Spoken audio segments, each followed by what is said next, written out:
Yeah, the secret's always good. You gotta. Everybody likes the secret. Door.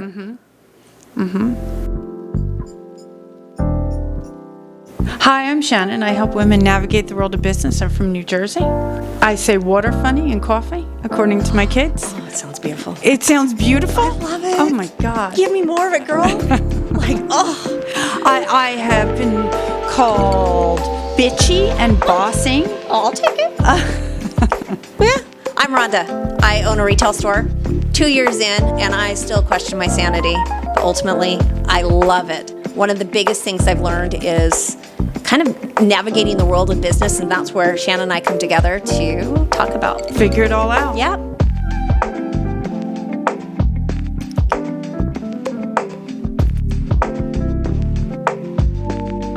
Well, welcome to the Business of Women. Yes, podcast. We were just talking about Daisy, Rhonda's dog, who is the sweetest thing. And if you ever go into Hallstrom Homes, you'll see she's Daisy often there. Yep.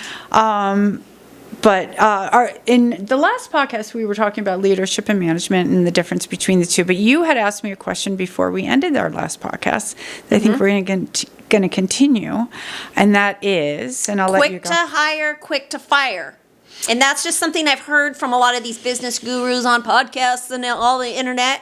And I've done quite a bit of that in all my years of sometimes within even a few days, and I'm like, okay, let's not drag this out. But then am I not giving them a chance? So well, I think that's, I don't think there's, I don't love the quick to hire, quick to fire. Okay. I don't really generally practice it. I'm horrible when it comes to firing because I always feel like that's a leader's job.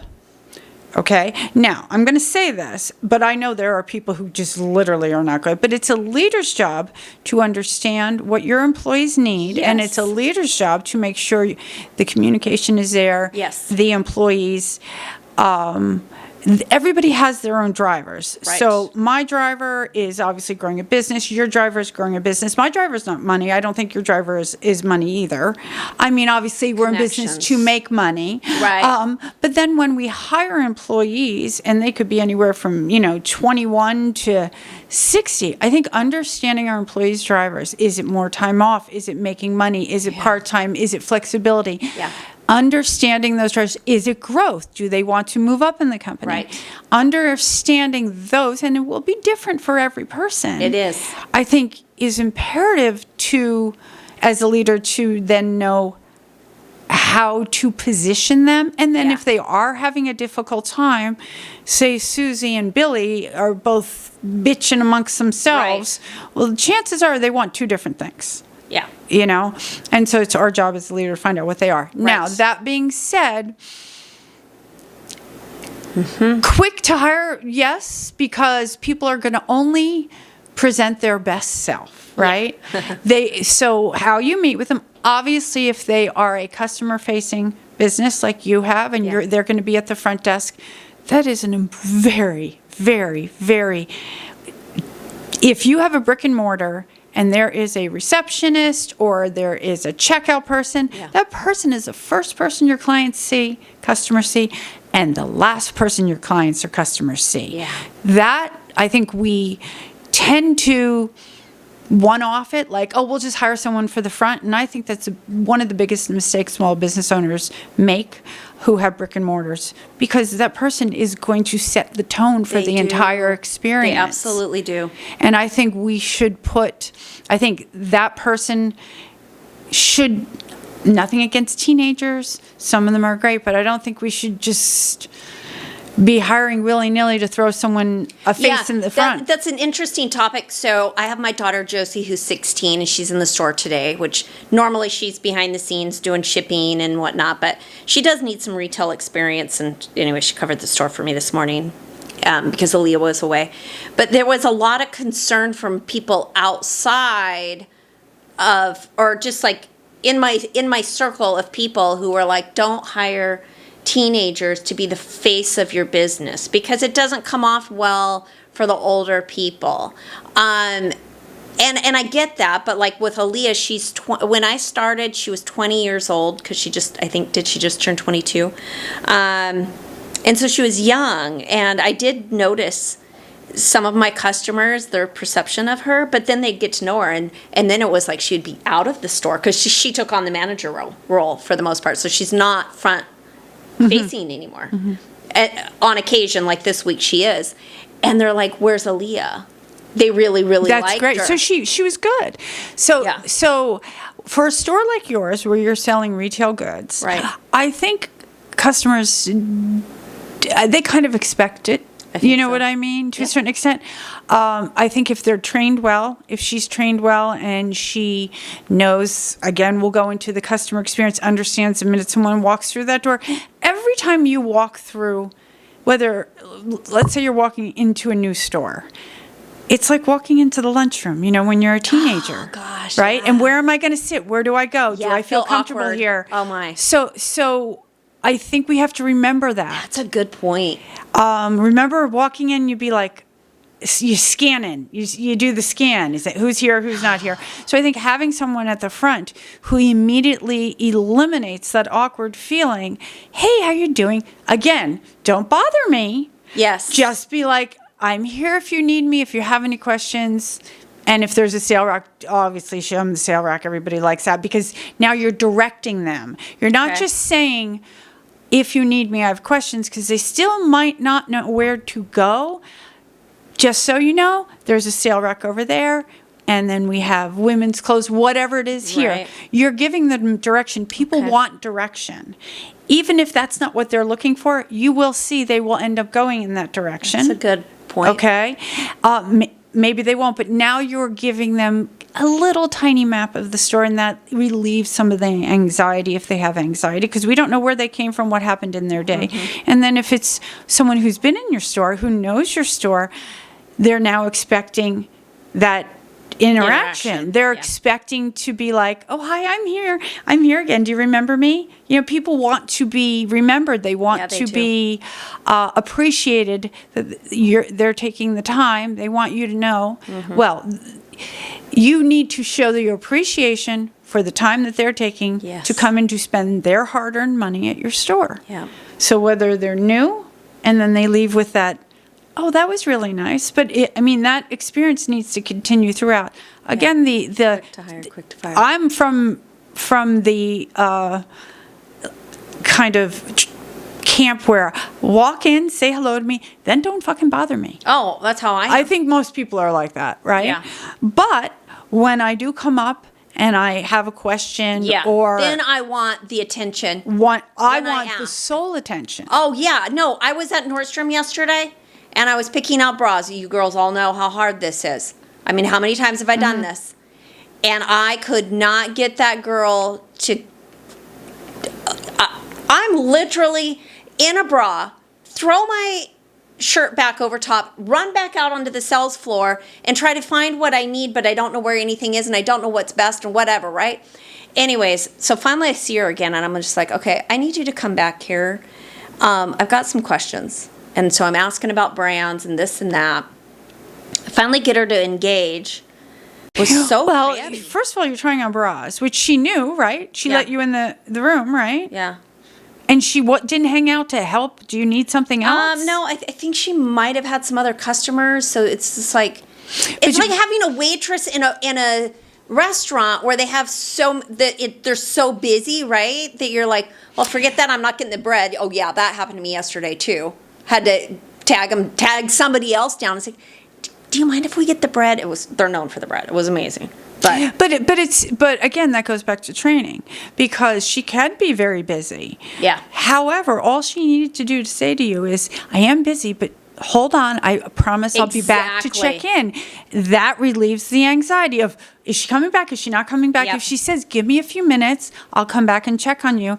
And then she needs to go back and check on you when she has a moment. Right. This way, you can relax. You can wait Yes. until she comes and not run around in your It goes bra. back to kind of understanding their why, right? Like Correct. I'm good with that. Tell me where you're at, and I can be understanding. But when there's no communication, I'm like, well, I guess I'm chopped liver, right?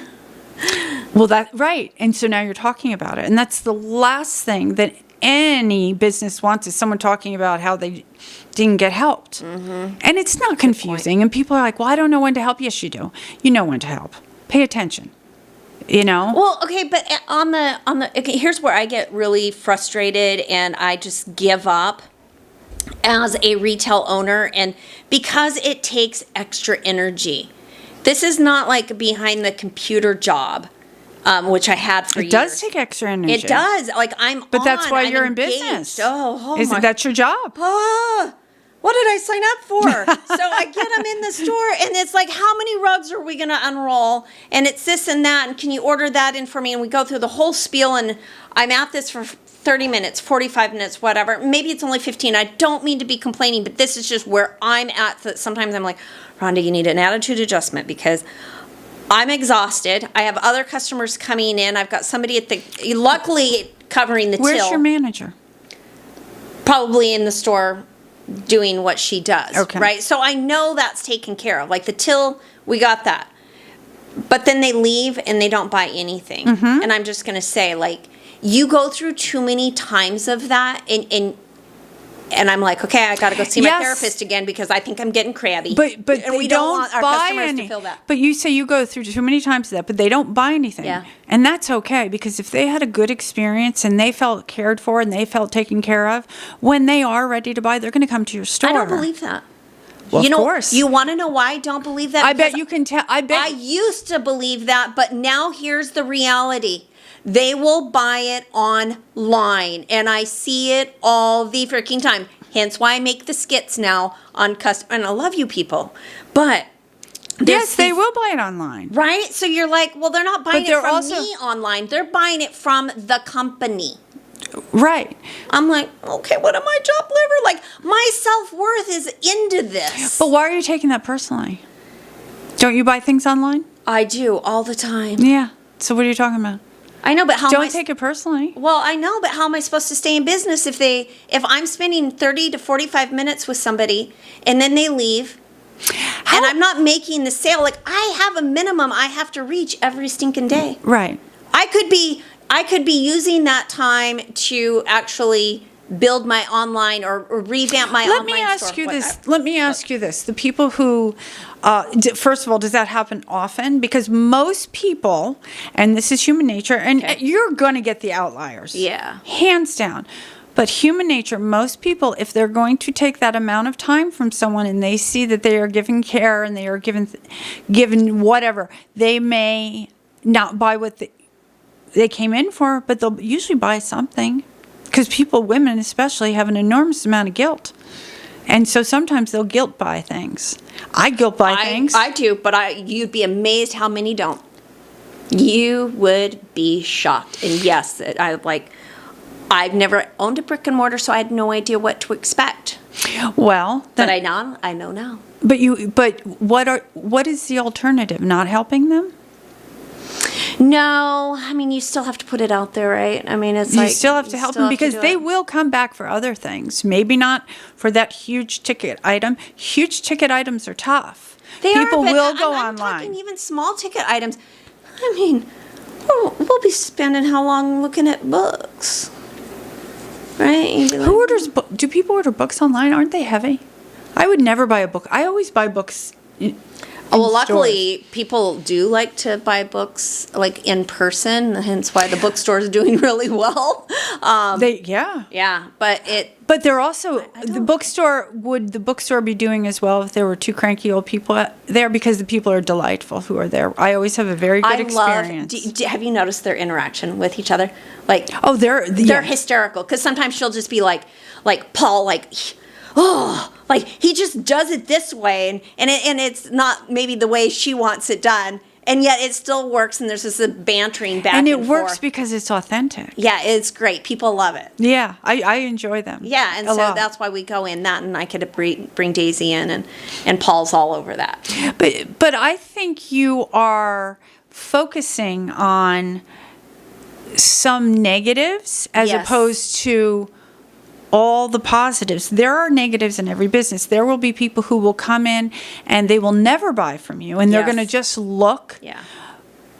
Again, There's on the daily. I mean, obviously. well, sure, we but have you got a lot of people in and out of certain your store. percentage that don't buy, and I'm like, that's totally fine with me.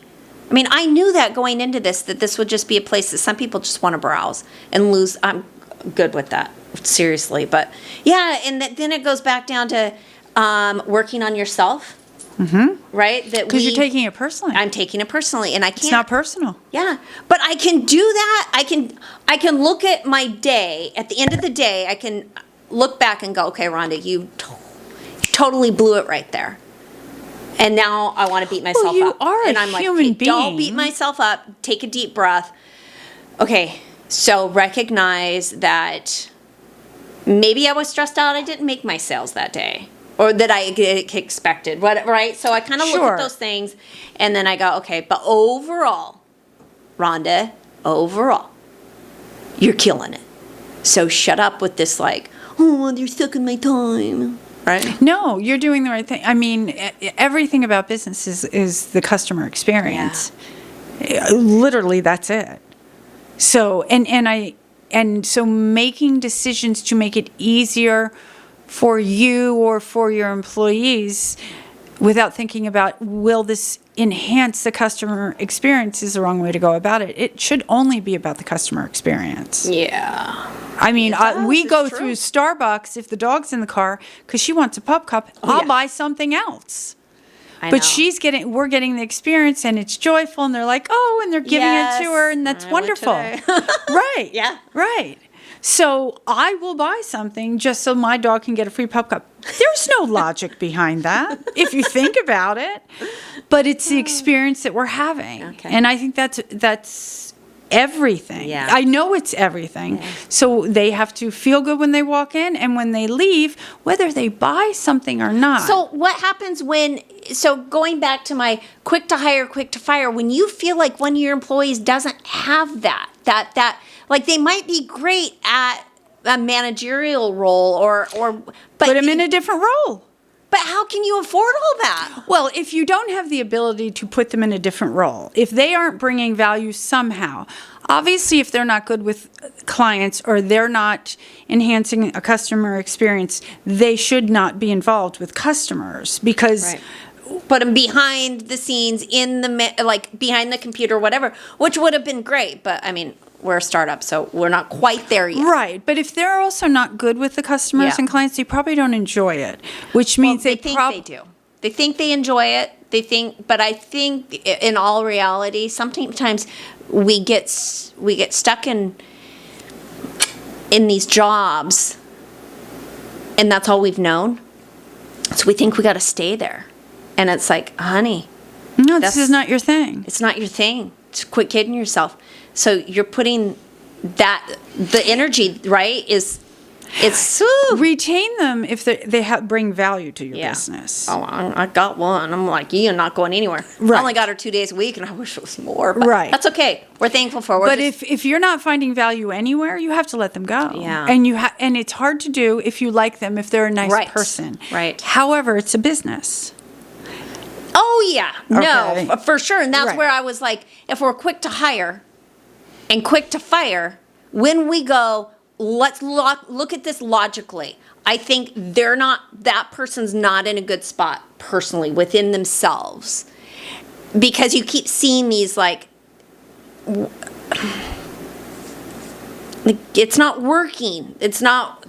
The front of house, it's not working with them, right? Or even in the manager part or the back end part or with the other employees. Then you have to let them go.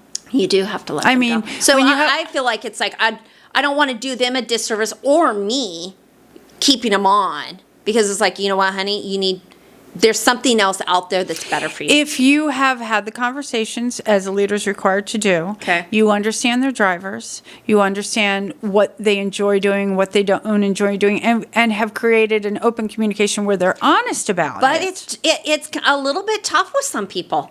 I mean, I like to communicate. Well, you can only do so much. Yeah. But you still have to have those conversations, and then at least when you have all of that information, and if you had the conversation with them and you weren't getting much out of them, that's all you can go off of. But who would have thought that an owner would have to be like that. Right? Like, I'm looking at this like, I just wanted to open a retail store. Oh, the stars in my eyes, right? And then the reality is, I am a leader, and I have to do those sit downs and be like, okay, so where are you at? Like, how are you feeling? And how can I help you get there? Yeah. What is not working? But as far as going back to customer facing, that's you only put that's top. Okay. Because that they interact with, if that person isn't walking out of the store thinking, oh, I want to go back there. They should be like, fine. They should be delighted. They should have had a wonderful experience and walk out with a little spring in their step going. Cute. I love that thought. You know? And because then you're going to imprint happiness on them. It's like you said with the dog. Yep. Okay, in the beginning. The dog's in pain. The dog relates the pain to you because you're the last person and the first person the dog's seeing. It's the exact same thing. When they walk in your store, okay, when they walk out, if they have a spring in their step and they've been delighted, they're relating that to your store. If they do not... I need a new motto. Right? Think about it. I love what you're saying. It's like, if I'm thinking every day before I go into work, how can I delight my customer? How can you delight your customer? Right. Instead of getting stuck in my own head. And it doesn't have to be anything crazy. No, we give out these little cookies, those little Biscoff cookies. And I used to, at first, I would bring the little tray over to them as they walked in the door and say, hey, would you like a little nibble? Well, okay, so here's the skinny. I took it personally. When they say no thanks, and I know this, not everybody wants a cookie. A lot of people love those cookies, and they've been a hit. I mean, I'll do it all day long. But now I just have them sitting at the counter, so when they're checking out, I'm like, oh, be sure and grab a little nibble on your way out if you want one. And they're like, thank you. Most of them don't take it. But I think it's better received when I actually met them at the door area. Absolutely. Right? And I just... Well, they're welcome. Again, we'll go back to the lunchroom. That anxiety goes away because you're meeting them at the door. Yes. And you don't have to give them something for free. Sometimes it can be as simple as when they're checking out, a smile, or even a secret. I love the idea of a secret. Okay. So the secret would be, because now you're creating this relatability, and a secret is always quiet, so you talk a little quiet. Even if there's no one else around, the impression is you're giving them a secret. And say, hey, by the way, just so you know, we're not announcing this, but we're going to have 10% off. It could be on that item or on those items you were looking at, but don't tell anybody next week. But, don't tell anybody because this is just for our clients. Or something you're brilliant. Secretly. So if you do it like that, oh, by the way, guess what? They feel special. So they're going to walk out and they're going to then remember, and they're going to follow you on Instagram. Shut the door. Okay.